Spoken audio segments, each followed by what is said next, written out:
Tempest Rising. Is it worth a buy? Let's read the words of the developer. Then I'll tell you what I think. Command distinct factions in a desperate struggle for power and resources in Tempest Rising, a classic real-time strategy game set on Earth after a nuclear war that was probably started by 2 back. First up, let's have a quick look at the graphical options. There's not a lot to do with them. There's a few things you can twiddle and tweak and pull and push to get the best out of your rig. I'm running this on a 2080 i9, and it ran fine for what I was doing on it. I didn't really get any huge armies. The game never really allowed me to do that. You can, but the missions that I played, yeah, you didn't really need big armies. And the skirmish, well, I'll come to that when I talk about the skirmish. So, yeah, it ran okay. I mean, it looks fantastic. It looks really well done. The effects are good as well. I had a lot of it turned down, but it will run on systems like mine. The recommended system is a 3060, and I also ran this on an HDD. I deliberately didn't choose me SSD for this, and yeah, it runs. So if you have an older rig, you can run this. Now, it's an RTS very much in the mold of Red Alert. In fact, you've got the two playable factions that you have at the moment, the GDF, which is pretty much the GDI, and Tempest Dynasty, which, let's be honest, is not. There's even a bald guy knocking around. So it is Red Alert for 2025, kind of. Each campaign has 11 missions. All of them are voiced, cutscened, with some pretty decent music somewhere. Not all the music tracks are good, but some are pretty decent. But all have good cutscenes in between the missions, setting up the story of what's gone on. And I played both campaigns, not very far into each campaign, but I wanted a taste of them.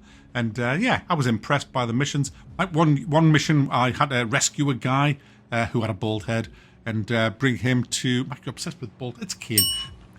You had to bring him to this neutral base and get him to decipher something in a building, and you had to defend this building for about 15 minutes. So I built a few turrets, a few units. I didn't have a huge amount of money. It's like Tiberium, you harvested. It just looked... It's Red Alert. It's Red Alert, Mac. It's the nod and the G. It's not Red Alert, it's Tempest Rising with GDF and Tempest Dynasty, Mac. There's no bald people called Kane. Anyway, so I was protecting this guy in a building, and everything went well until 2 minutes from time, and then everything but the kitchen sink hit me.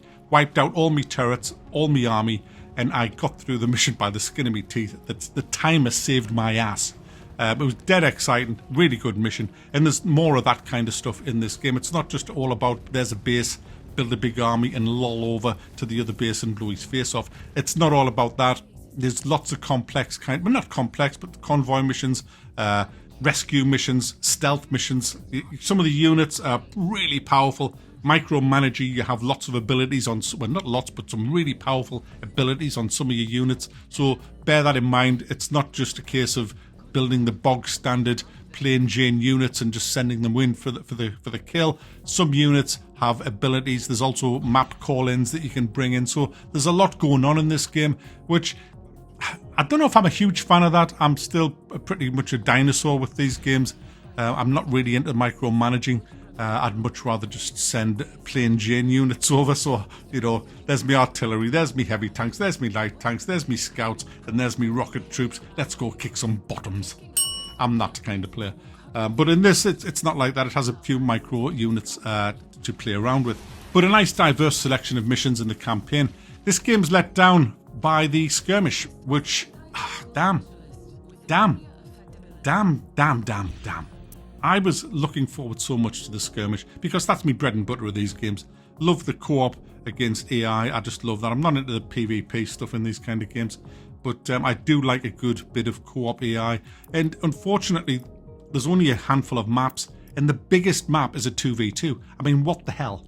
A 2v2 in 2025. I mean, in generals, we had 8 players, and it was just bedlam and great fun.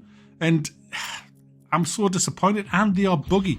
For example, I set up a game last night, and I played a few rounds of it, and lost a couple, won a couple, and then this morning I thought, I saved that, because as soon as I set it all up and started it, I saved it, and then I went in this morning to play it, and it put us on the other team. I'd saved it as I was playing as Nod, and sorry, not Nod, Nod, and when I played it, I was the GDI. I also set the parameters of another game to you know, to win, you have to destroy everything. It's not just about destroying the construction yards. You have to destroy everything. The second I destroyed the construction yard, yeah, you've won. Hang on a minute. I've got to destroy everything. No, the construction yard's gone, you win. Yeah, but the other guy, your ally, we haven't even attacked it. Yeah, doesn't matter. Game over. Game over. Gone. That's it. So it's like if you destroy one construction yard of the enemy, that's it. Everybody just packs it and fucks off. It's what? So I was so disappointed. How's the AI? Let's talk about a positive here. It's not too bad. I mean, it built some stupid ass things in its base. I found one who built 5 Gatling guns pretty much right next to each other and left the rest of his base open. So they're not brilliant at base design, but certainly if I tried one game, for example, where I thought, right, I'm going to turtle up here, and I was dead in 30 minutes. They just overwhelmed me. I found it very hard to turtle. It's the power of the units. The units are so powerful, they can make mincemeat out of your base defenses in no time. So playing a turtle game like you could in Generals and those type of games, you can't really do that very well in this on the higher difficulties. You can probably on the lower difficulties. I didn't try, but on the difficulties that I was playing, nah, you just get wrecked. So the way I had to play was to build up a force and just go in early and cripple them, and that kind of worked every time. The enemy didn't really have much of an answer to that. So it is what it is, guys. I don't know if this game's finished. I don't know if it's releasing into early access today or what, but the fact that there's another faction that you do meet these in the campaigns, I don't want to spoil it, but there's another faction in the campaigns. You can play them in skirmish, but not yet, which tells me that the game isn't finished. Well, obviously it's not finished, so it should release into early access. We'll see, but it should be releasing into early access.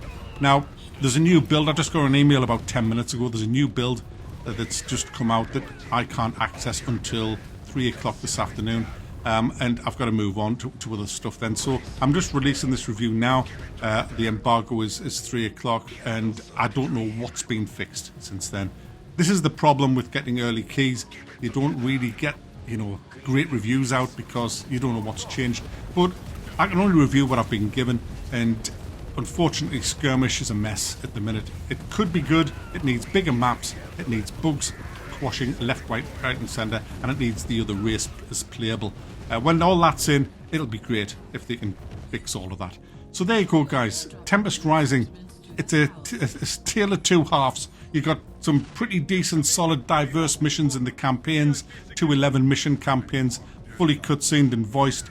A lot of polish gone into that, with pretty decent AI from what I've seen in the missions that I've played, but I haven't finished any of them campaigns. And then you've got the disastrous skirmish, which it was at the moment. Small 2v2 maps and 1v1 maps and bugs. So there you go. It's still a good game, but my goodness, it could be a hell of a lot better.